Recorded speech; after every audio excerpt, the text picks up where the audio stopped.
ETV ప్రేక్షకులకు నమస్కారం. Triple detergents of శుభమస్తు కార్యక్రమానికి స్వాగతం. ఈనాడు శుభమస్తు కార్యక్రమంలోని గ్రహఫల మంచంలో గ్రహాల యొక్క స్థితిగతులు, వాటి యొక్క శుభాశుభ ఫలితాల గురించి పరిశీలిద్దాం. అలాగే ఈరోజు 12 రాశుల వారికి ఏ సంఖ్యలు కలిసి వస్తాయి, రంగుల యొక్క ప్రాధాన్యత, ఈరోజు స్థిరవారం లేదా శనివారం, శని ద్వారా ఏర్పడేటువంటి దోషాలను దూరం చేసుకోవడానికి శ్రీ వెంకటేశ్వర స్వామి యొక్క పూజాది కార్యక్రమాలు స్మరణ ఉపకరిస్తాయి. మరి 12 రాశుల వారు శ్రీ వెంకటేశ్వర స్వామిని ఎటువంటి ప్రక్రియలతో పూజించాలో పరిశీలిద్దాం. వ్యాపార అభివృద్ధికి ఎటువంటి సులభ ప్రక్రియలు ఉపకరిస్తాయో అదృష్టం ఐశ్వర్యం అనేటువంటి శీర్షికలో పరిశీలిద్దాం. అలాగే ముఖ్యంగా 12 రాశుల వారు ఈరోజు చేపట్టవలసినటువంటి కార్యక్రమాలు ఏమిటో కూడా తెలుసుకుందాం. ముందుగా నేటి పంచాంగ వివరాలు. శ్రీ దుర్ముఖినామ సంవత్సరం పాల్గొన్న మాసం ఉత్తరాయణం శిష్య ఋతువు. ఈరోజు పాల్గొన్న శుద్ధ షష్ఠి శుభకార్యాలకి పనికి వస్తుంది. వివాహం, ఉపనయనం, గృహారంభ, గృహప్రవేశాది, అన్నప్రాసన వంటి శుభ ప్రయత్నాలకి కార్యక్రమాలకి చాలా శ్రేయస్కరమైనటువంటి రోజు. అలాగే ఈరోజు వారం స్థిరవారం లేదా శనివారం. ఈరోజు చేసేటువంటి మంచి కార్యక్రమాలు, పుణ్య కార్యక్రమాలు, ఆధ్యాత్మిక కార్యక్రమాలు శని ద్వారా ఏర్పడేటువంటి దోషాలను దూరం చేస్తుంది, ప్రతికూల పరిస్థితులను దూరం చేస్తుంది.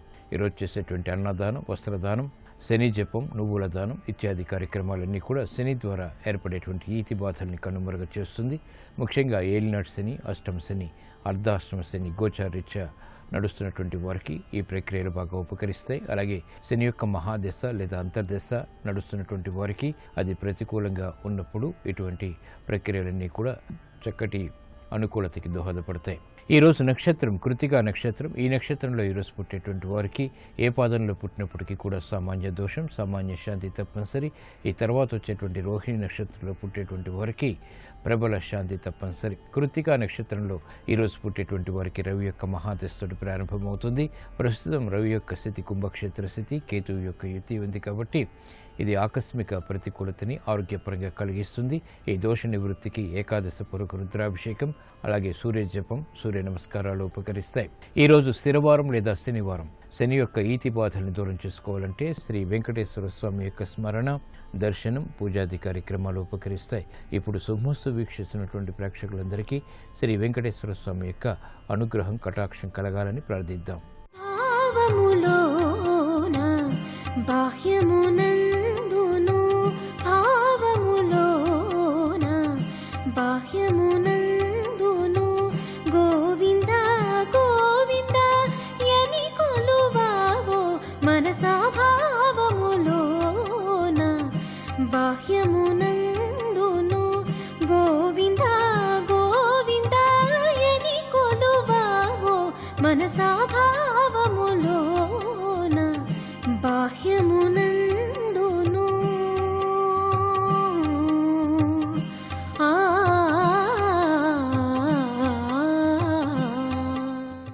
ఇప్పుడు 12 రాశుల వారికి గ్రహాల యొక్క స్థితిగతుల రీత్యా ఏర్పడేటువంటి శుభాశుభ ఫలితాలను పరిశీలిద్దాం. ముందుగా మేషరాశి. ఈరోజు మేషరాశి వారిని పరిశీలించినట్లయితే ఆకస్మిక అనుకూల వార్తలు గృహపరంగా ఆనందాన్ని పెంచుతాయి. శ్రమ తగ్గుతుంది. కార్యక్రమాన్ని వేగవంతంగా పూర్తి చేయాలనేటువంటి తపన పెరుగుతుంది. గృహ సంబంధిత కార్యక్రమాల్లో కూడా ప్రోత్సాహాన్ని పెంపొందింప చేసుకోగలుగుతారు. గృహ కార్యక్రమాలను చకచకా పూర్తి చేయగలుగుతారు. అభివృద్ధి కార్యక్రమాల్లో ఆటంకాలు కూడా సడలిపోతాయి. నూతన కార్యక్రమాలు ఉద్యోగపరంగా కూడా చేపట్టేటువంటి అవకాశాలు దగ్గరవుతాయి. గతంలో కన్నా మెరుగైనటువంటి పరిస్థితులు ఆర్థికంగా బలాన్ని పెంచుతాయి. కుటుంబ సఖ్యత పెరుగుతుంది. స్నేహితుల ద్వారా లబ్ధి చేకూరుతుంది. కార్యక్రమాలని వేగవంతంగా పారిశ్రామిక రంగం వారు ప్రారంభించగలుగుతారు. ఉద్యోగస్తులు క్రమశిక్షణతో కూడినటువంటి కార్యక్రమాల ద్వారా విజయాలు సాధించగలుగుతారు. గతంలో ఆగిపోయినటువంటి కార్యక్రమాలని పునఃప్రారంభించగలుగుతారు. కార్యక్రమ నిర్వహణలో నైపుణ్యం వైద్య వృత్తి వారికి పెరుగుతుంది. అసహన పరిస్థితుల నుంచి స్థిరాస్తి రంగం వారికి ఉపశమనం లభిస్తుంది. కళారంగం వారికి ప్రోత్సాహం ప్రారంభమవుతుంది. కార్యక్రమ నిర్వహణలో సినీ రంగం వారికి పేరు ప్రఖ్యాతులు సంపాదించుకునేటువంటి అవకాశాలు దగ్గరవుతాయి. ఈ రోజు మీ అదృష్ట సంఖ్య 8. నీలపు వర్ణం మేలుని కలిగిస్తుంది. శనివారం సందర్భంగా మేషరాశి వారు శ్రీ వెంకటేశ్వర స్వామిని తులసి దళాలతో భక్తి శ్రద్ధలతో పూజించడం ద్వారా ఆర్థిక సమస్యలకు పరిష్కారాలు లభిస్తాయి. గృహ ప్రశాంతత పెరుగుతుంది. ఆర్థిక ప్రయత్నాలు ఈరోజు మీకు అనుకూలం. ఈరోజు వృషభ రాశి వారిని పరిశీలించినట్లయితే వినోదాల్లో పాల్గొంటారు. చేపట్టేటువంటి కార్యక్రమాలు ప్రోత్సాహాన్ని పెంపొందింపచేస్తాయి. అభివృద్ధి కార్యక్రమాల్లో ఆటంకాలు క్రమక్రమంగా తొలగిపోతాయి. ఆర్థిక వ్యవస్థ మెరుగవుతుంది. నూతన కార్యక్రమాలు గృహరీత్యా కూడా చేపట్టగలుగుతారు. ఆర్థిక వ్యవహారాల్లో ఏర్పడినటువంటి అలజడి తగ్గుతుంది. క్రమశిక్షణ ద్వారా ఆశించినటువంటి ప్రయోజనాలు వ్యాపార రంగం వారికి కలిసి వస్తాయి. ఉద్యోగస్తులకి అనుకూల బదిలీలు ఆనందాన్ని పెంచుతాయి. కార్యక్రమ నిర్వహణలో నైపుణ్యం వైద్య వృత్తి వారికి రాణిస్తుంది. అనుకోని సంఘటనల ద్వారా ఏర్పడినటువంటి ప్రతికూల పరిస్థితుల్ని స్థిరాస్తి రంగం వారు దూరం చేసుకోగలుగుతారు. క్రీడా రంగం వారికి అభివృద్ధి గోచరిస్తుంది. న్యాయవాద వృత్తి వారికి కోర్టు సంబంధిత వ్యవహారాల్లో ప్రాముఖ్యత పెరుగుతాయి. ఈ రోజు మీ అదృష్ట సంఖ్య 8. తెలుపు వర్ణం ప్రశాంతతను పెంచుతుంది. శనివారం సందర్భంగా వృషభ రాశి వారు శ్రీ వెంకటేశ్వర స్వామిని శ్రీగంధంతో భక్తి శ్రద్ధలతో పూజించడం ద్వారా వేగవంతమైన అనుకూల మార్పులు ఆర్థికంగా చేకూరుతాయి. ఆనందం లభిస్తుంది. వ్యాపార ఒప్పందాలు ఈరోజు మీకు అనుకూలం. ఈరోజు మిథున రాశి వారిని పరిశీలించినట్లయితే సంబంధ బాంధవ్యాలు మెరుగవుతాయి. ఆశించినటువంటి కార్యక్రమ నిర్వహణ విద్యాపరంగా కొనసాగించగలుగుతారు. అభివృద్ధి కార్యక్రమాల్లో ఆటంకాలు తొలగిపోతాయి. నూతన కార్యక్రమాలను వేగవంతంగా పూర్తి చేసేటువంటి ప్రక్రియలు ఉపకరిస్తాయి. బాధ్యతలను సక్రమంగా నిర్వహించగలుగుతారు. ఆరోగ్య విషయంలో చిరు సమస్యలు ఉన్నప్పటికీ నెట్టుకురాగలుగుతారు. వేగవంతమైనటువంటి నిర్ణయాల ద్వారా వ్యాపార రంగం వారికి అనుకూల పరిస్థితులు ఏర్పడతాయి. ఆటంకాలని అధిగమించేటువంటి పరిస్థితులు పారిశ్రామిక రంగం వారికి ఉపకరిస్తాయి. విద్యా సంబంధిత విషయాల్లో విద్యార్థులకి ప్రోత్సాహం లభిస్తుంది. మహిళలకు ఆరోగ్యపరమైనటువంటి చిక్కుల నుంచి బయటికి రావడానికి చేసేటువంటి ప్రక్రియలు ఉపకరిస్తాయి. కార్యక్రమ నిర్వహణలో నైపుణ్యం క్రీడారంగం వారికి పెరుగుతుంది. అసహన పరిస్థితుల నుంచి వైద్య వృత్తి వారికి ఊరట లభిస్తుంది. ఈ రోజు మీ అదృష్ట సంఖ్య 5. ఆకుపచ్చ వర్ణం రక్షణకి దోహదపడుతుంది. శనివారం సందర్భంగా ఈ రోజు మిథున రాశి వారు శ్రీ వెంకటేశ్వర స్వామిని ఎర్రమందారాలతో భక్తి శ్రద్ధలతో పూజించడం ద్వారా సాహస నిర్ణయాల ద్వారా విజయాలు సిద్ధిస్తాయి. ఆనందం లభిస్తుంది. కోర్టు సంబంధిత వ్యవహారాలు ప్రక్రియలు సంభాషణలు ఈరోజు మీకు అనుకూలం. ఈరోజు కర్కాటక రాశి వారిని పరిశీలించినట్లయితే కార్యక్రమ నిర్వహణలో నైపుణ్యం కొనసాగుతుంది. ఆర్థిక విషయాల్లో మెరుగైనటువంటి మార్పులకే చేసేటువంటి ప్రయత్నాలు రాణిస్తాయి. గతంలో వేధిస్తున్నటువంటి సమస్యలకు ఇప్పుడు పరిష్కారాలు లభిస్తాయి. శత్రు భీతి తగ్గుతుంది. కోర్టు సంబంధిత వ్యవహారాల్లో విజయాలు క్రమక్రమంగా సాధించగలుగుతారు. ఆర్థిక పుష్టి పెంపొందింప చేసుకునేటువంటి అవకాశాలు దగ్గరవుతాయి. ఆర్థిక అసహన పరిస్థితుల నుంచి బయటికి రాగలుగుతారు. క్రమశిక్షణ ద్వారా క్రీడారంగం వారికి అభివృద్ధి గోచరిస్తుంది. గతంలో కన్నా మెరుగైనటువంటి పరిస్థితులు స్థిరాస్తి రంగం వారికి కలిసి వస్తే నూతన అవకాశాలు సినీ రంగం వారు పొందగలుగుతారు. కళారంగం వారికి ప్రోత్సాహం ప్రారంభమవుతుంది. ఆగిపోయినటువంటి కార్యక్రమాలను వైద్య వృత్తి వారు పునఃప్రారంభించగలుగుతారు. అభివృద్ధి కార్యక్రమాల్లో న్యాయవాద వృత్తి వారు పాలుపంచుకోగలుగుతారు. వృత్తిలో అభివృద్ధి గోచరిస్తుంది. ఆశించినటువంటి ప్రయోజనాలు దక్కుతాయి. ప్రయాణాల ద్వారా ప్రయోజనాలు క్రీడారంగం వారు సాధించగలుగుతారు. విదేశీ సంబంధిత లావాదేవీలు వంటివి వ్యాపార రంగం వారికి ఉపకరిస్తాయి. విదేశీ విద్యా ప్రయత్నాలు విద్యార్థులకి ఆనందాన్ని పెంచుతాయి. ఈ రోజు మీ అదృష్ట సంఖ్య 2. నీలపు వర్ణం మేలుని కలిగిస్తుంది. శనివారం సందర్భంగా ఈ రోజు కర్కాటక రాశి వారు శ్రీ వెంకటేశ్వర స్వామిని భక్తి శ్రద్ధలతో సన్నజాతులతో పూజించడం ద్వారా శత్రు భీతి పోతుంది. ప్రశాంతత పెరుగుతుంది. ఆధ్యాత్మిక కార్యక్రమాలు ఈ రోజు మీకు సంతృప్తిని కలిగిస్తాయి. ఈరోజు సింహరాశి వారిని పరిశీలించినట్లయితే కార్యక్రమ నిర్వహణలో అదృశ్య సంఘటనల్ని ఆహ్వానించగలుగుతారు. నూతన పరిచయాలు తద్వారా ఆనందకర పరిస్థితులు తోడవుతాయి. వినోదాల్లో పాల్గొంటారు. చేపట్టినటువంటి కార్యక్రమాలపై విముఖత తగ్గుతుంది. కార్యాచరణ ద్వారా ఏర్పడినటువంటి ఆనందకర పరిస్థితులు గృహరీత్యా బలాన్ని పెంచుతాయి. అభివృద్ధి కార్యక్రమాలు మహిళలకు ప్రోత్సాహాన్ని పెంచుతాయి. ఆర్థిక పరిస్థితి మెరుగవుతుంది. ఆరోగ్య పరిస్థితి కూడా. క్రీడారంగం వారు విజయాలు సాధించగలుగుతారు. సినీ రంగం వారికి అవకాశాలు మెండుగా లభిస్తాయి. నూతన ఉత్సాహం పెరుగుతుంది. కార్యక్రమ నిర్వహణలో స్థిరాస్తి రంగం వారికి ఆదాయం పెరుగుతుంది. వేగవంతమైనటువంటి నిర్ణయాల ద్వారా వైద్య వృత్తి వారికి ఆశించినటువంటి ప్రయోజనాలు సాధించేటువంటి సామర్థ్యం పెరుగుతుంది. ఈ రోజు మీ అదృష్ట సంఖ్య 5. ఆకుపచ్చ వర్ణం రక్షణకి దోహదపడుతుంది. శనివారం సందర్భంగా ఈ రోజు సింహరాశి వారు శ్రీ వెంకటేశ్వర స్వామిని తులసి దళాలతో భక్తి శ్రద్ధలతో పూజించడం ద్వారా సంభాషణలు ఉపకరిస్తాయి. ఆర్థిక పరిస్థితి మెరుగవుతుంది. స్థిరాస్తి కొనుగోలు వంటివి ఈ రోజు మీకు లాభదాయకం. ఈరోజు కన్యారాశి వారిని పరిశీలించినట్లయితే ఆరోగ్య విషయంలో జాగ్రత్తలు పాటించాలి. ప్రయాణాల విషయంలో జాగ్రత్తలు తప్పనిసరి. నూతన కార్యక్రమాల్లో ఆటంకాలని ఎదురు చూస్తారు. సంబంధ బాంధవ్యాలు మాత్రం మెరుగవుతాయి. కార్యక్రమ నిర్వహణలో నైపుణ్యం తగ్గుతుంది. వ్యవహారాల్లో చుక్కెదురు పరిస్థితుల్ని వేగవంతంగా అధిగమించలేకపోతారు. స్థిరాస్తి విషయాల్లో పేచీలు కొనసాగుతాయి. స్థిరాస్తి రంగం వారికి ఉక్కిరి బిక్కిరి పరిస్థితులు ఆర్థికంగా ఉన్నప్పటికీ నెట్టుకు రాగలుగుతారు. న్యాయవాద వృత్తి వారికి ప్రతికూల పరిస్థితులు కోర్టుపరమైనటువంటి వ్యవహారాల్లో ఏర్పడతాయి. అసహన పరిస్థితులు వైద్య వృత్తి వారికి పెరుగుతాయి. వృత్తిలో లోపాలు వెలుగులోకి వస్తాయి. కార్యక్రమ నిర్వహణలో సినీ రంగం వారికి ప్రతికూల పరిస్థితులు ఉంటాయి. ఆర్థిక వ్యవహారాల్లో జాగ్రత్తలు పాటించాలి. మహిళలకు ఆరోగ్య రక్షణ తప్పనిసరి. కార్యక్రమాన్ని వేగవంతంగా విద్యార్థులు ప్రారంభించలేకపోతారు. ఉద్యోగస్తులకి అలసత్వం పెరుగుతుంది. ఈ రోజు మీ అదృష్ట సంఖ్య 8. నలుపు వర్ణం ప్రశాంతతను పెంచుతుంది. శనివారం సందర్భంగా ఈ రోజు కన్యా రాశి వారు శ్రీ వెంకటేశ్వర స్వామిని చామంతులతో భక్తి శ్రద్ధలతో పూజించడం ద్వారా అష్టమ చంద్రకుజుల ద్వారా ఏర్పడేటువంటి అతి ప్రమాదాలు కనుమరుగవుతాయి. ఆరోగ్య పరీక్షలు ఈ రోజు మీకు మేలును కలిగిస్తాయి. ఈ రోజు తులారాశి వారిని పరిశీలించినట్లయితే సంబంధ బాంధవ్యాలు మెరుగవుతాయి. సాహస నిర్ణయాల ద్వారా ఆశించినటువంటి ప్రయోజనాలు పొందగలుగుతారు. కోర్టు సంబంధిత వ్యవహారాల్లో చిరు సమస్యలు తలెత్తుతాయి. మానసిక ధైర్యం మాత్రం కలిగి ఉంటారు. స్థిరాస్తి విషయాలు అనుకూలిస్తాయి. ఆర్థిక సంబంధిత లావాదేవీల్లో వేగవంతమైనటువంటి అనుకూల మార్పులు ఆనందాన్ని పెంచుతాయి.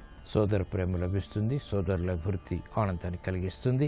స్థిరాస్తి రంగం వారికి మెరుగైనటువంటి అవకాశాలు దక్కుతాయి. ఆకస్మిక అనుకూల పరిస్థితులు ఆదాయాన్ని పెంచుతాయి.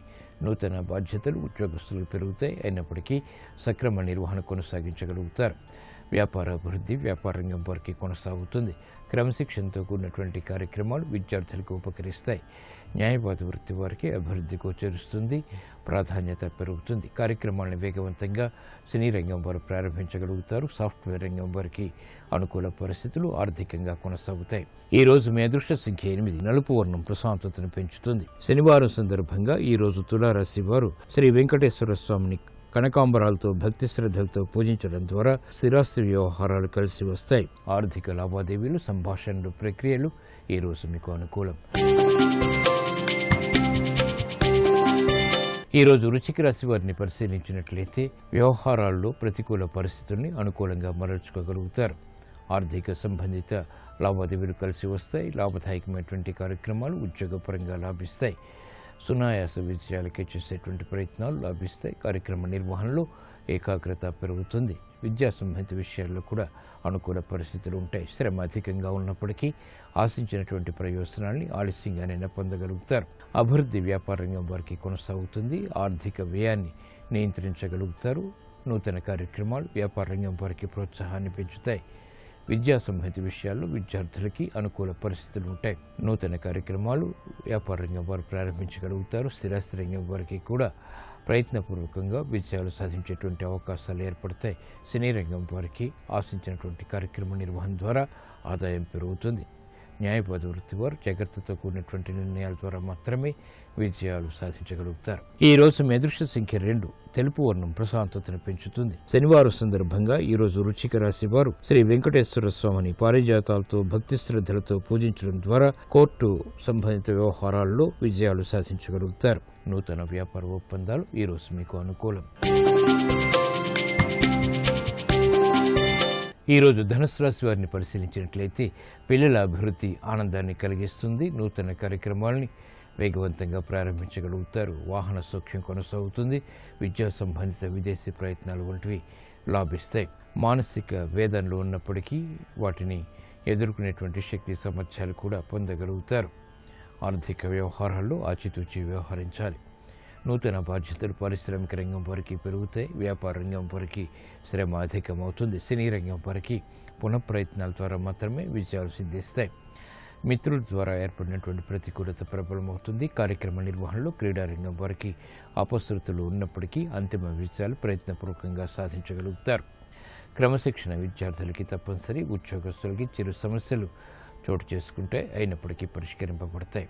ఈ రోజు మీ అదృష్ట సంఖ్య 8. నలుపు వర్ణం ప్రశాంతతను పెంచుతుంది. శనివారం సందర్భంగా ఈ రోజు ధనుస్సు రాశి వారు శ్రీ వెంకటేశ్వర స్వామిని గులాబీలతో భక్తి శ్రద్ధలతో పూజించడం ద్వారా మానసిక ధైర్యం పెరుగుతుంది. తద్వారా విజయాలు చేతికి అందుతాయి. విదేశీ లావాదేవీలు సంభాషణలు ఈ రోజు మీకు అనుకూలం.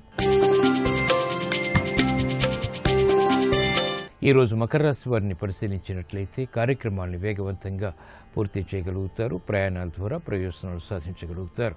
స్థిరాస్తి విషయాల్లో మెరుగైనటువంటి అవకాశాలు తగ్గుతాయి. గృహపరమైనటువంటి అదృశ్య సంఘటనలు బలాన్ని పెంచుతాయి. కుటుంబ సఖ్యత పెరుగుతుంది. ఆరోగ్య విషయంలో ప్రతికూలత తగ్గుతుంది. కార్యక్రమ నిర్వహణలో స్థిరాస్తి రంగం వారికి మంచి అవకాశాలు లభిస్తాయి. సినీ రంగం వారికి ఆదాయాన్ని పెంపొందింప చేసుకునేటువంటి మార్గాలు సులభతరమవుతాయి. క్రమశిక్షణతో విద్యార్థులు రాణించగలుగుతారు. అదృశ్య సంఘటనని మహిళల గృహరీత్యా ఆహ్వానించగలుగుతారు. క్రమశిక్షణతో కూడినటువంటి కార్యక్రమాలు వైద్య వృత్తి వారికి రాణిస్తాయి. క్రీడారంగం వారికి విజయాలు ఏర్పడతాయి. ఈ రోజు మీ అదృష్ట సంఖ్య 8. ఆకుపచ్చ వర్ణం రక్షణకి దోహదపడుతుంది. శనివారం సందర్భంగా ఈ రోజు మకర రాశి వారు శ్రీ వెంకటేశ్వర స్వామిని పారిజాతాలతో భక్తి శ్రద్ధలతో పూజించడం ద్వారా అదృశ్య సంఘటనల్ని ఆహ్వానించగలుగుతారు. వ్యాపార ఒప్పందాలు ఈ రోజు మీకు అనుకూలం. ఈరోజు కుంభరాశి వారిని పరిశీలించినట్లయితే మానసిక వేదనలు తగ్గుతాయి. చేపట్టినటువంటి కార్యక్రమాలపై ప్రోత్సాహం లభిస్తుంది. లాభదాయకమైనటువంటి కార్యక్రమాన్ని సునాయాసంగా పూర్తి చేయగలుగుతారు. క్లిష్ట సమస్యలకు పరిష్కారాలు లభిస్తాయి. అదృష్ట సంఘటనలు గృహరీత్యా ఏర్పడితే మానసిక ధైర్యం కూడా పెరుగుతుంది. అవమానకర సంఘటనని అనుకూలంగా మరల్చుకోగలుగుతారు. పారిశ్రామిక రంగం వారికి గతంలో ఏర్పడినటువంటి చేదు అనుభవాల ద్వారా ఉన్నటువంటి ప్రతికూలతని అనుకూలంగా మరల్చుకునేటువంటి అవకాశాలు దగ్గరవుతాయి. వ్యాపార రంగం వారు ఆర్థిక విషయాల్లో ఆలోచించి తీసుకునేటువంటి నిర్ణయాల ద్వారా విజయాలు సాధించగలుగుతారు. కార్మిక రంగం వారికి అనుకూలం, అవకాశాలు దగ్గరవుతాయి. వ్యవసాయ రంగం వారికి ఆశించినటువంటి ప్రయోజనాలు పొందేటువంటి అవకాశాలు దగ్గరవుతాయి. కార్యక్రమ నిర్వహణలో నైపుణ్యం వైద్య వృత్తి వారికి కొనసాగుతుంది. ప్రాధాన్యత పెరుగుతుంది. మహిళలకు ప్రోత్సాహం లభిస్తుంది. గతంలో కన్నా మెరుగైనటువంటి పరిస్థితులు ఆనందాన్ని పెంచుతాయి. శత్రువులు మిత్రులవుతారు. ఈ రోజు మీ అదృష్ట సంఖ్య 6. పసుపు వర్ణం త్వరితగతిన శుభాన్ని కలిగిస్తుంది. శనివారం సందర్భంగా ఈ రోజు కుంభరాశి వారు శ్రీ వెంకటేశ్వర స్వామిని తులసి దళాలతో భక్తి శ్రద్ధలతో పూజించడం ద్వారా లాభదాయకమైనటువంటి కార్యక్రమాలు పూర్తి చేయగలుగుతారు. అవమానకర సంఘటనలు కనుమరుగవుతాయి. ఆధ్యాత్మిక కార్యక్రమాలు ఈ రోజు మీకు సంతృప్తిని కలిగిస్తాయి. ఈ రోజు మీనరాశి వారిని పరిశీలించినట్లయితే అలంకరణకి ప్రాధాన్యతనిస్తారు. సంభాషణల విషయంలో జాగ్రత్తలు వహించాలి. ఆర్థిక విషయాలు కలిసి వస్తాయి. నూతన కార్యక్రమాలను వేగవంతంగా పూర్తి చేయగలుగుతారు. ఉద్యోగ ప్రయత్నాలు ఫలిస్తాయి. మానసిక వేదనల్ని దూరం చేసుకునేటువంటి ప్రయత్నాలు కలిసి వస్తాయి. ఆరోగ్య విషయంలో ప్రతికూలత ప్రబలమవుతుంది. ఖర్చులు కూడా పెరుగుతాయి. కార్యక్రమాలను వేగవంతంగా మహిళలు పూర్తి చేయగలుగుతారు. ఆరోగ్య ఖర్చులు పెరుగుతాయి. కార్యక్రమాల్లో ఏర్పడినటువంటి ప్రతికూలత పారిశ్రామిక రంగం వారికి తగ్గుతుంది. వ్యాపార అభివృద్ధికి చేపట్టేటువంటి కార్యక్రమాలు వ్యాపార రంగం వారికి కలిసి వస్తాయి. ఆర్థిక సంబంధిత లావాదేవీలు సినీ రంగం వారికి బలాన్ని పెంచుతాయి. కార్యక్రమ నిర్వహణలో నైపుణ్యం వైద్య వృత్తి వారికి కొనసాగుతుంది. న్యాయవాద వృత్తి వారికి వృత్తిలో ఏర్పడినటువంటి ప్రతికూల పరిస్థితుల్ని అనుకూలంగా మరల్చుకునేటువంటి అవకాశాలు ఏర్పడతాయి. కార్యక్రమ నిర్వహణలో ఉద్యోగస్తులకి శుభ ప్రయత్నాలు కలిసి వస్తాయి. ఈ రోజు మీ అదృష్ట సంఖ్య 5. ఆకుపచ్చ వర్ణం రక్షణకి దోహదపడుతుంది. శనివారం సందర్భంగా ఈ రోజు మీనరాశి వారు శ్రీ వెంకటేశ్వర స్వామిని సన్నజాజులతో భక్తి శ్రద్ధలతో పూజించడం ద్వారా వేగవంతమైన అనుకూల మార్పులు ఆర్థికంగా చేకూరుతాయి. ఆనందాన్ని కలిగిస్తాయి. విదేశీ లావాదేవీలు సంభాషణల ప్రక్రియలు ఈ రోజు మీకు అనుకూలం.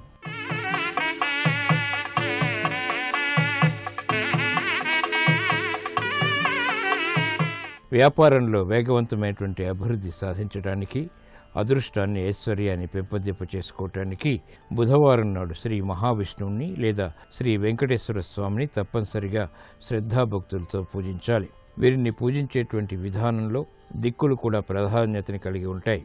ఈశాన్య దిక్కుగా శ్రీ వెంకటేశ్వర స్వామిని లేదా శ్రీ మహావిష్ణువుని పూజించడం ద్వారా ధూపదీప నైవేద్యాలు భక్తి శ్రద్ధలతో సమర్పించడం ద్వారా ఉత్తమ ఫలితాలు వ్యాపార అభివృద్ధికి దోహదపడతాయి.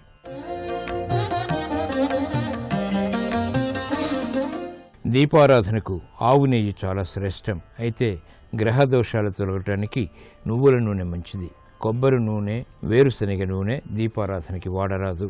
దోషాన్ని పోగొట్టడంలో నువ్వులు చాలా శక్తివంతమైనవి. అందువల్లనే శక్తివంతమైనటువంటి శని దోషాలని కూడా నువ్వులు పోగొడతాయి. ఈ నువ్వుల్ని తిలలు అంటారు. తిలల ద్వారా వచ్చిందే తైలం.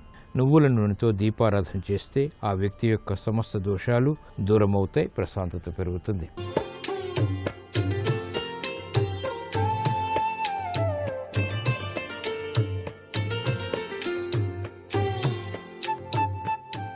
XXX డిటర్జెంట్ సోప్ శుభమస్తు కార్యక్రమంలో గృహబలం అంశానికి స్వాగతం.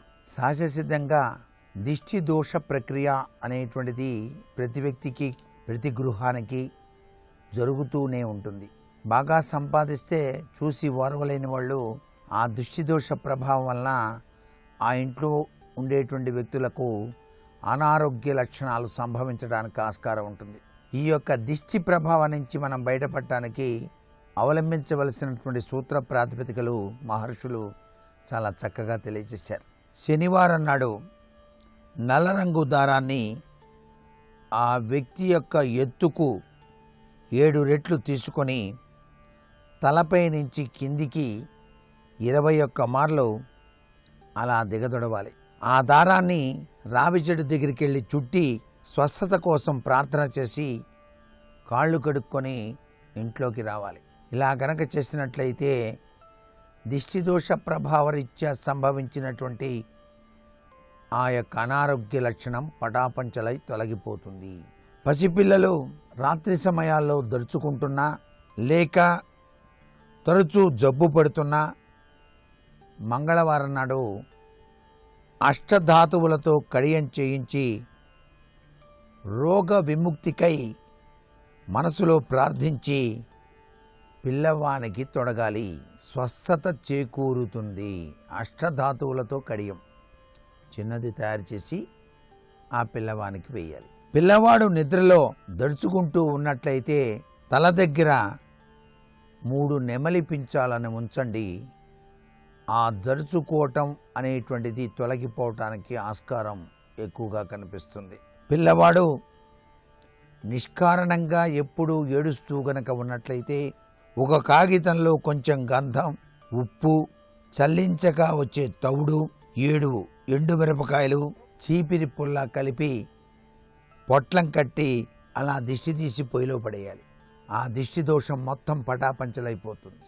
ఆదివారం పిల్లవాని తలపై నుంచి 31 సార్లు పాలు దిగదొడిచి మట్టి పాత్రలో పోసి నల్ల కుక్కకు తాగించండి. దిష్టి దోషం అనేది పటాపంచలైపోతుంది సుమా. కాలభైరవ తత్వం ఇక్కడ. ఎటువంటి దిష్టి దోషాలున్నా కూడా చిన్నపిల్లలకి ఇది చాలా గొప్పగా పనిచేస్తుంది. ఉదయం లేవగానే ఇంటి ముఖద్వారం దగ్గర మంచినీళ్లు చిలకరిస్తూ గుమ్మంపై 2 వైపులా కూడా పోయండి. ప్రతి అమావాస్య నాడు ఇల్లంతా శుభ్రం చేసి చెత్త సామాను బయట పారేయండి. ఎటువంటి దిష్టి దోషం మీ గృహానికి పట్టదు. నీళ్లలో దైవీ శక్తి దాగి ఉంది. అందుకే పరిశుభ్రంగా సూర్యోదయాత్ పూర్వమే ఇంటి ముంగిట నీళ్లు కలాబి చల్లి ముగ్గు వేయటం వెనకాల అంతరార్థం. ఆంజనేయ స్వామి ఆలయంలో నెయ్యి, బెల్లం నివేదన చేసి కార్యార్థం కనుక వెళ్ళినట్లయితే కార్యసాఫల్యత సిద్ధిస్తుంది. పిల్లలు తడుచూ ఏడుస్తూ ఉంటే మంగళవారం నాడు పిల్లవాడిని తీసుకొని ఆంజనేయ స్వామి గుడి దగ్గరికి వెళ్ళండి. అక్కడ తమలపాకుల పూజ చేయించి స్వామివారికి సింధూరం సమర్పించి ఆ సింధూరం బొట్టు ఈ పిల్లవాడికి పెట్టి వడమాల వేయించండి. బ్రహ్మాండంగా అల్లరి గిల్లరి అన్నీ మానేస్తాడండి. ఇంత విచిత్రవంతమైనటువంటి లక్షణాలు ఉన్నాయి. ఆ దైవీ శక్తి అనేది కంటికి కనిపించకుండా చేస్తూ ఉంటుంది అని అర్థం. తమలపాకులో 7 గులాబీ రేకులు ఉంచి దిష్టి తీసినా కూడా దిష్టి పోతుంది. ఇవన్నీ కూడా నరఘోష, నరదృష్టి ప్రభావంతో సంక్రమించేటువంటి విధి విధానాలు. అందుచేతనే మనకి సముద్ర స్నానం అనేటువంటిది పెట్టారు పెద్దవాళ్ళకి, దిష్టి దోషం నుంచి బయటపడటానికి. మాఘ పూర్ణిమ స్నానం, సముద్ర స్నానం, కార్తీక పూర్ణిమ స్నానం, సముద్ర స్నానం. ఇట్లా విశిష్టవంతమైన రోజుల్లో అయినా సరే కనీసం సముద్ర స్నానం ఆచరించండి అని. సముద్ర ఉప్పు పరమ పవిత్రవంతమైనటువంటి దిష్టి దోషాన్ని తొలగించే ప్రక్రియ. మనం గృహానికి కూడా దిష్టి తగిలినప్పుడు నీళ్లల్లో ఉప్పేసి ఇళ్ళంతా కూడా తుడుస్తాం. అలా తుడిచినట్లయితే దిష్టి దోషం తొలగిపోయి వ్యాపారం అభివృద్ధి చెందుతుంది.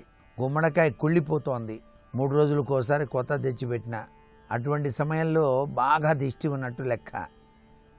ఆ గుమ్మడికాయకి పసుపు రాయండి, కుంకుమ బొట్లు పెట్టి భూసూక్తం చదివి ఆ గుమ్మడికాయ పైన ఉట్టిలో పటిక నల్లదారం కలిపి కట్టి ఉంచండి. తీవ్రతరమైనటువంటి దిష్టి కూడాను ఆ గుమ్మడికాయని ఏం చేయలేదు, కుళ్ళిపోదన్నమాట. ఇంతటి గొప్ప విశేషాత్మకమైనటువంటి ప్రభావాలు మనకి శాస్త్రాల్లో చెప్పారు. ప్రతినిత్యం దేవతారాధన చేసి గుగ్గిలం పొగ కానీ సాంబ్రాణి పొగ కానీ వెలిగించి ఇళ్ళంతా కూడాను చూపించినట్లయితే ఆ దుష్టిదోష ప్రభావం నుంచి బయలుపడటానికి కూడా ఆస్కారం అత్యధికంగా ఉంటుంది సుమా. ప్రతి వ్యక్తి కూడాను తాను సర్వసుఖాలతో ఆనందకరమైనటువంటి జీవితాన్ని అనుభవించాలి అని చెప్పేసి భావిస్తారు. భగవంతుడు ప్రసాదించిన ఆ యొక్క మానవ జన్మరీత్యా అనేక విధాలుగా అనేక రీతుల్లో అభివృద్ధి పథంలోకి పయనించడానికి అనుక్షణం కూడాను ప్రయత్నం జరుగుతూనే ఉంది. ఈ వాస్తుశాస్త్రరీత్యా ప్రతి ఒక్కరూ కూడాను తాము అనుభవించేటువంటి సుఖదుఖాల మేలికలయికలో దుఃఖాల్ని పారద్రోలి చక్కటి సుఖప్రదమైనటువంటి జీవితాన్ని సాధించుకోవడానికి మహర్షులు మనకు అనేక సూత్ర ప్రాతిపదికలను తెలియజేశారు. వాటిని గృహబలరీత్యా కూడాను ఆచరించినట్లయితే సర్వే సర్వత్రా ఆనందకరమైనటువంటి జీవితాన్ని ఆ గృహంలో నివసించేటువంటి ప్రతి ఒక్కరూ కూడాను అనుభవించడానికి ఆస్కారం ఉంటుంది. సహసిద్ధంగా ప్రతి ఒక్కరికి కూడాను ఎంత సంపాదించినా కొన్ని విషయాల్లో రుణం చేయాల్సిన పరిస్థితి ఏర్పడుతుంది, అప్పు తెచ్చుకోవాల్సిన పరిస్థితి. అప్పు చేయటం అనేటువంటిది సమాజంలో సర్వసాధారణం. ఈ రుణం చేసినప్పుడు ఆ రుణాన్ని తీర్చేదాకా కూడాను కించిత్తు ఆవేదన చెందుతూనే ఉంటాడు మానవుడు. రుణగ్రస్త విమోచన కోసం ఎటువంటి విధి విధానాన్ని గనక పాటించినట్లయితే త్వరగా అప్పు నుంచి బయలుపడటానికి ఆస్కారం ఉంటుందో మనకు శాస్త్రాల్లో చెప్పారు. ఇంటి ఇల్లాలు కూడాను హాయిగా ఉండేది వాళ్ళకి రుణాలు లేనప్పుడే. అప్పులు గనక ఉన్నట్లయితే సరిగా నిద్ర కూడా పట్టదు కదా. అందుచేత రుణం లేకుండా జీవితాన్ని పొదుపుగా హాయిగా ఆనందంగా సాగించడానికి, ఒకవేళ రుణం ఉన్నప్పుడు దాని నుంచి త్వరగా బయటపడటానికి మనం ఈ విధి విధానాన్ని పాటించక తప్పదు. పసుపు రంగు బట్టలు ధరించి పసుపు వస్త్రంతో అమ్మవారిని ఆరాధన చేయాలి, లక్ష్మీదేవిని. ఆ లక్ష్మీదేవిని ఆరాధన చేసేటప్పుడు కూడా శ్రీచక్ర ఆరాధన, శ్రీ సూక్త పఠనం అని చెప్పేసి ఉంటుంది. ఆ లక్ష్మీదేవిని శ్రీచక్రం పైన ఉంచి కుంకుమతో లక్ష్మీ అష్టోత్తర శతనామావళి చదువుతూ దానికి సంబంధించినటువంటి బీజ మంత్రంతో కూడినటువంటి మంత్రాన్ని అనుష్ఠానం చేయాలి. అయితే ఈ మంత్రాలు ఇవన్నీ చేతకాని వాళ్ళు కేవలం ఆ యొక్క లక్ష్మీదేవి యొక్క రూపు మీద పద్మపుష్పాన్ని ఉంచి కుంకుమతో అర్చన చేసి శ్రీం హ్రీం నమః అని చెప్పేసి అనుకున్నా చాలు. అలా గనక 40 రోజుల పాటు గనక ఆచరించినట్లయితే రుణగ్రస్తత నుంచి బయలుపడటానికి సంబంధించినటువంటి ఆలోచన పరంపరతో, చక్కటి అవగాహన తత్వంతో రుణాల నుంచి బయటపడేటువంటి ఆలోచనలు, దానికి సంబంధించిన లాభదాయకమైనటువంటి ప్రభావాలు వచ్చి తీరుతాయి అంటోంది శాస్త్రం. దీన్ని తప్పనిసరిగా ఆచరించినప్పుడే ఫలితం కూడాను కలుగుతుంది. అలాగే రుణాలు బాగా పీడిస్తూ ఉన్నప్పుడు వృక్షము తప్పనిసరిగా సహకరిస్తుంది. ఎటువంటి వృక్షం సహకరిస్తుంది? మర్రి చెట్టు సహకరిస్తుంది. మర్రి ఊడలు ఏ విధంగా అయితే పెరుగుతూ ఉంటాయో ఆ ఊడలు యొక్క ప్రభావం మన జీవితాలకి రుణగ్రస్తత నుంచి విమోచన చేయడానికి ఆస్కారం ఉంటుంది.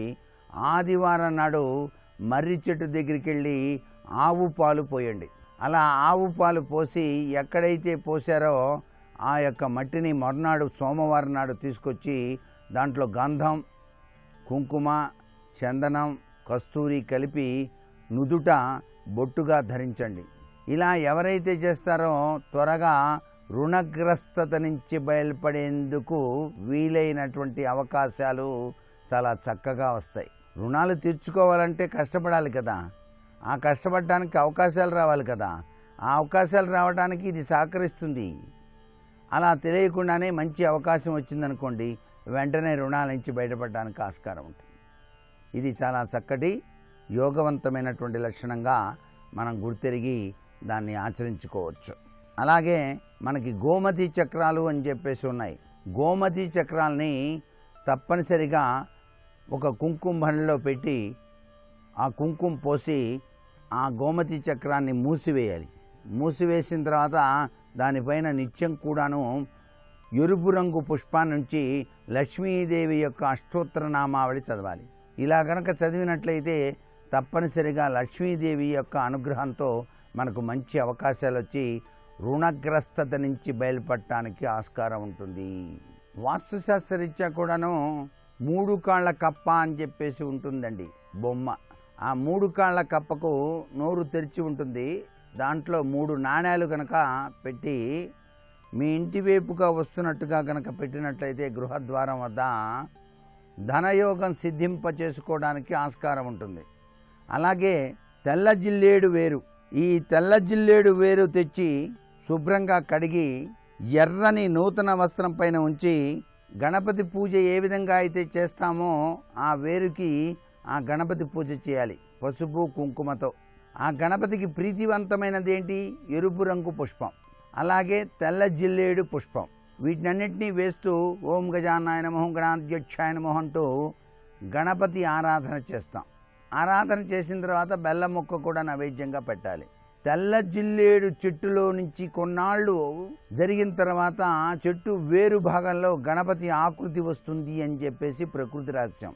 ఆ వేరుని తెచ్చి గణపతిగా భావన చేసి పూజ చేయాలి. ఓం గం గణపతయే నమః అని చెప్పేసి ధ్యానం చేయాలి. ఇలా ధ్యానం చేసినప్పుడు లక్ష్మీ కృప కలిగి తీరుతుంది, సుఖ సౌఖ్యాలు వర్ధిల్లింపచేస్తుంది ఆ చక్కని తల్లి అని.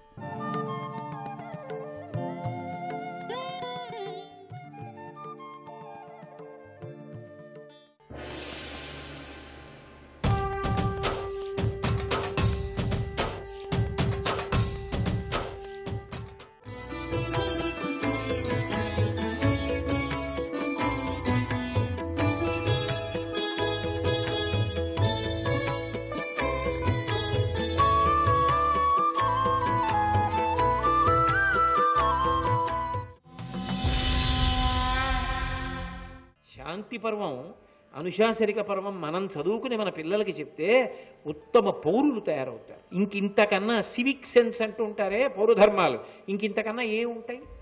భీష్ముడి నోటి వెంట వచ్చిన ప్రతి పద్యం ఒక్కొక్క కోణంలో ఒక్కొక్కలా మాట్లాడతాడు. అసలు సమాజము గురించి ఆలోచించడం, కేరింగ్ ఫర్ ద సొసైటీ అనేటటువంటి దాన్ని భీష్ముడు ద్వాపర యుగంలో అంపశయ్య మీద పడుకుని చెప్పాడు ధర్మరాజుకి. రాజుగా పరిపాలించడం అంటే, ధర్మం నిలబడడం అంటే ఇది ధర్మరాజా.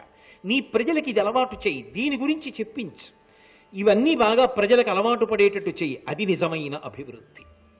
అది లేకుండా వచ్చిన భౌతికమైన అభివృద్ధి కానే కాదు. కాబట్టి అర్హులైన వారికి దారి విడవాలి, పెద్దలైన వారికి ప్రదక్షిణంగా వెళ్ళాలి. ఎవరు పెద్దలైన వారు? అగ్నిహోత్రం ఉంది, దాన్ని కుడి చేతి వైపు ఉండేటట్టుగా వెళ్ళాలి తప్ప దాన్ని ఎడం వైపు ఉండేటట్టుగా వెళ్ళకూడదు. అగ్ని కనపడింది, ప్రదక్షిణంగా వెళ్ళాలి. వృద్ధులు కనపడ్డారు, ప్రదక్షిణంగా వెళ్ళాలి. ఎద్దు కనపడింది, ప్రదక్షిణంగా వెళ్ళాలి. ఆవు కనపడింది, ప్రదక్షిణంగా వెళ్ళాలి. దేవాలయం కనపడింది, ప్రదక్షిణంగా వెళ్ళాలి. దేవుడు ఉత్సవమూర్తి కనపడ్డారు, ప్రదక్షిణంగా వెళ్ళాలి. అలాగే గోశాల కనపడింది, ప్రదక్షిణంగా వెళ్ళాలి. వేదం చదువుకున్న వాళ్ళు కనపడ్డారు, ప్రదక్షిణంగా వెళ్ళాలి. పరమ ధర్మాత్ముడైన ధార్మికుడు కనపడ్డాడు, ప్రదక్షిణంగా వెళ్ళాలి. వృద్ధులు కనపడ్డారు, ప్రదక్షిణంగా వెళ్ళాలి. అలా వెళ్ళాడంటే వాడి మనసులో కొంతమందిని గౌరవిస్తాడు. గౌరవించడం గొప్పతనం, ఎవడినైనా ధిక్కరించడం అన్యాయం, సంస్కార రాహిత్యం.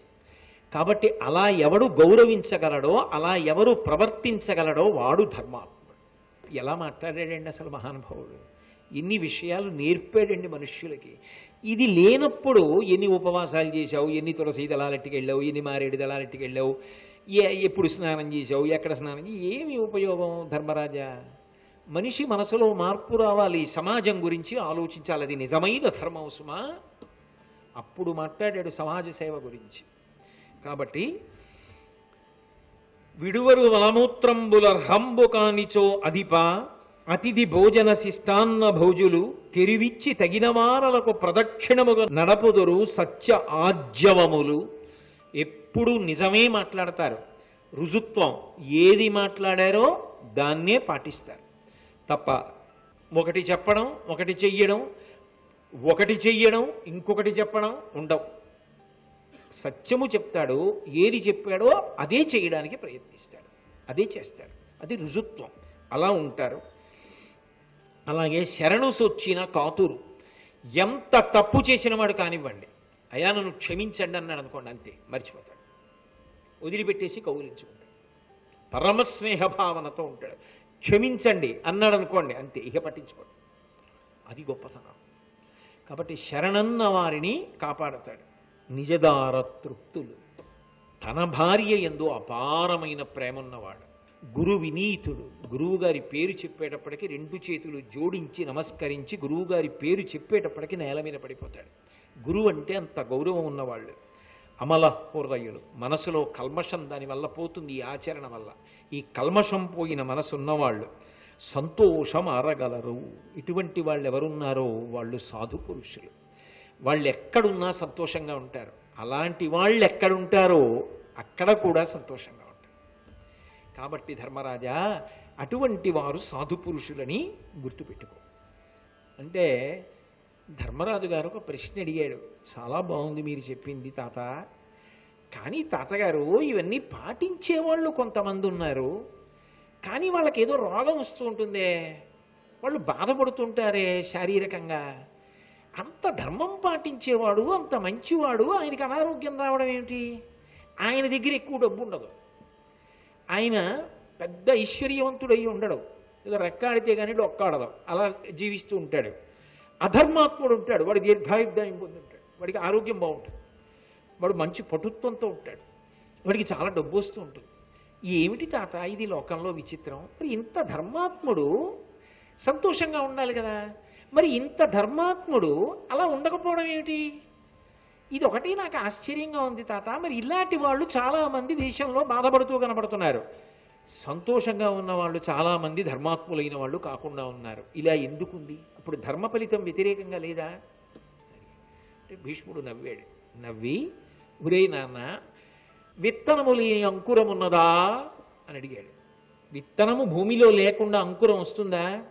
మొక్క వస్తుందా? రాదు కదా. విత్తనం ఉంటే కదా అంకురం వస్తుంది. వాడు ఈ జన్మలో ఒకటి అనుభవిస్తున్నాడంటే అది గత జన్మ ఫలితం. అది సనాతన ధర్మమునకు ప్రాణప్రదం. వ్యాసుడు దేవీ భాగవతంలో కూడా ఇదే చెప్తాడు. ఎందుకని అంటే, నరహ పరతంత్రాణం పుణ్య పాపానుయోగత, గత జన్మలలో చేసిన పాపపుణ్యములు ఈ జన్మలో ఫలితాన్ని ఇస్తాయి. కాబట్టి గత జన్మలో ఏదో చేశాడు, దాని ఫలితాన్ని ఇప్పుడు అనుభవించేస్తున్నాడు. ఏదో అనారోగ్యం వచ్చింది, డబ్బులు లేవు, ఆ బాధ అలా పడుతున్నాడు. కానీ ఈ జన్మలో చేసిన ధర్మం పోతుందనుకుంటున్నావా?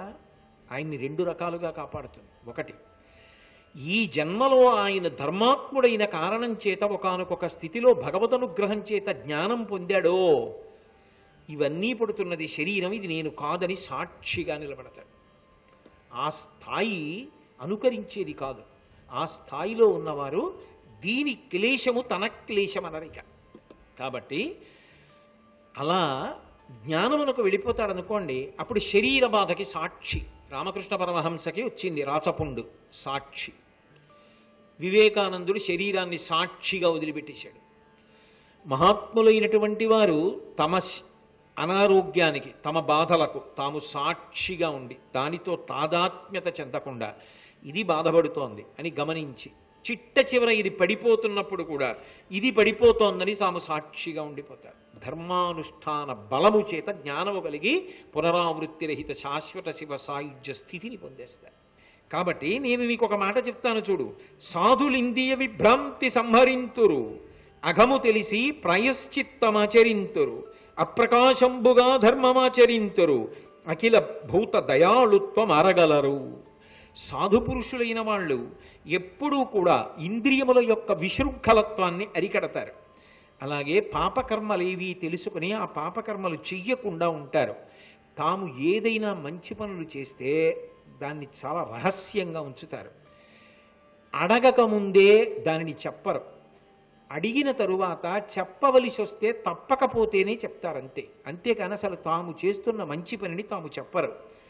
అన్ని ప్రాణుల పట్ల విశేషమైనటువంటి దయతో ప్రేమతో ఉంటారు. నీకు ఒక మాట చెప్తాను. అటువంటి వారు, అటువంటి ధర్మాత్ములు అలగు తపములు తొలుమేన కలిగనేని విధికి కొనువచ్చునన్నరు విపుల భోగములు పురాకృత వృద్ధ సేవల ఫలించు బుద్ధి కలిమియు విద్యల బొలుచుటయును. ఒక జన్మలో వాడు పెద్దల్ని సేవించాడు, గురువుగారిని సేవించాడు, తల్లిని సేవించాడు, తండ్రిని సేవించాడు, సమాజంలో పెద్దల్ని సేవించాడు, ఎంతో గౌరవంతో బ్రతికాడు పెద్దల పట్ల. వాడు తర్వాత జన్మలో ఏది పొందుతాడో తెలుసా? గొప్ప విద్యావంతుడు అవుతాడు. ఒకసారి వింటే వచ్చేస్తుంది, ఒకసారి చూస్తే వచ్చేస్తుంది. వాడు అంత గొప్ప ప్రజ్ఞాశాలి అవుతాడు. ఎక్కడి నుంచి వచ్చాయో తెలివితేటలు. అందరికీ అలా ఎందుకు ఉండదు? ఒకే తల్లి కడుపున కవల పిల్లలు ఒకే సమయంలో పుట్టినా ఒకడికున్న తెలివితేటలు రెండో వాళ్ళకు ఉండవు.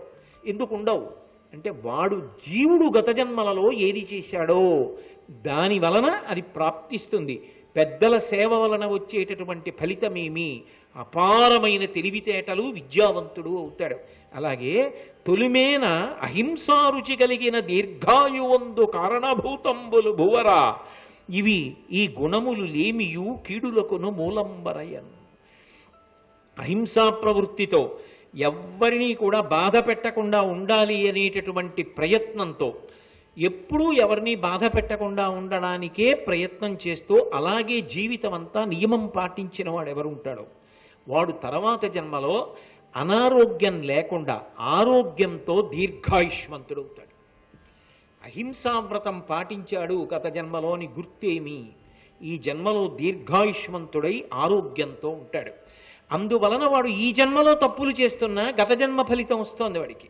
ఇప్పటి ఫలితం ఒకప్పుడు అనుభవిస్తాడు తర్వాత. కాబట్టి అది జన్మ పరంపరలలో చేసినటువంటి పాపపుణ్యముల యొక్క ఫలితములు సుఖదుఖములుగా వస్తున్నాయి. నీకు ఈ దుఃఖం వద్దనుకుంటే ఇప్పుడైనా ధర్మం చేయి.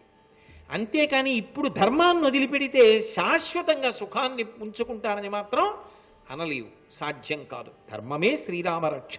అందుకే వినుము, దానంబు తపమును వృద్ధ సేవనము అహింసయు నియత కృత్యములు సర్వజనులకి మహాగుణములు మనమునందు దృఢముగా నిలిపినడుపుము ధీరవర్యా. ధర్మరాజా, ఒక రాజుగా నీ ప్రధాన కర్తవ్యం ఏమిటో తెలుసా? ప్రజల బాగోగులు చూచుట అన్న మాటకు అర్థం ఏమిటో తెలుసా? ఇప్పుడు బాగుండడం కాదు, వాళ్ళు ఎప్పటికీ బాగుండేటట్టు చూడాలి అంటే రాజు ధర్మ ప్రచారమునకు పెద్దపీట వెయ్యాలి. వేసి దానం చెయ్యడం, తపస్సు చేయడం, పెద్దవాళ్ల సేవ చెయ్యడం, ప్రాణులను హింస పెట్టకపోవడం, మాటల చేత హింస, మనసులో హింస, చేతల చేత హింస చెయ్యకుండా ఉండడం, ఎవడు చెయ్యవలసిన పని వాడు చెయ్యడం, కర్తవ్యత, నిష్ఠ, ఇటువంటి మంచి గుణములు ప్రజలు స్వచ్ఛందంగా ఎవరికి వారు ఆచరించేటట్టుగా పూనిక కలిగేటట్టుగా ధర్మ ప్రచారం చెయ్యాలి. చేస్తే వాళ్ళు ఇక్కడా సుఖపడతారు. ఎందుకని? ధర్మావలంబనము చేత ఇక్కడ కష్టం వచ్చినా తట్టుకు నిలబడతారు. ఉత్తర జన్మల యందు ఇటువంటి బాధలు పొందరు. అది నిజంగా ప్రజల యొక్క బాగోగులు చూచుట. కాబట్టి ధర్మరాజా, అవి ప్రజల యందు దృఢముగా నిలబడేటట్టుగా ప్రయత్నం చెయ్యి అని చెప్పి, ధర్మరాజా ఇక ఉత్తరాయణ పుణ్యకాలం దగ్గరికి వచ్చేస్తోంది. నువ్వు ఎన్నో అడిగావు, నేను ఎన్నో చెప్పా. ఇక పైన ఉత్తరాయణ పుణ్యకాలం వచ్చాక రా. ఆ వచ్చేటప్పుడు నా అంత్యేష్టి సంస్కారానికి నేను వెళ్ళిపోతాను కాబట్టి, నేను వెళ్ళిపోతానంటే శరీరం వదిలిపెట్టేస్తాను కాబట్టి ఉత్తరాయణంలో, అప్పుడు నా శరీరాన్ని దహనం చేయడానికి కావలసిన సంభారములన్నీ పట్టుకుని రా.